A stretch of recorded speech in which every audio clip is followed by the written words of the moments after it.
মত, কবি শঙ্খ ঘোষ।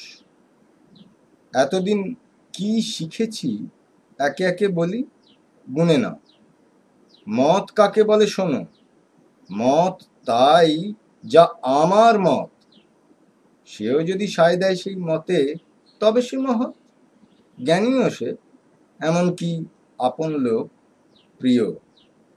তার চাই দু পাঁচটি পালক লাগানো টুপি, ছড়ি, কেননা সে আমার কাছেই থাকে, আমার মতের পাশে পাশে। নাই যদি থাকে তত, যদি তার ভিন্ন কোনো মতি জেগে ওঠে মাঝে মাঝে অন্য কোনো দুষ্ট হাওয়া লেগে, তবে সেই মতিচ্ছন্ন তোমার শরীর ঘেঁষে যাতে না আসে, তা দেখতে হবে। জানবে বা কিভাবে তাকে লোকে? সব পথ বন্ধ করে রেখে দেব, হাঙ্গামায় নয়, 64 কলায়। আমি কত কলা শিখেছি তা জানো?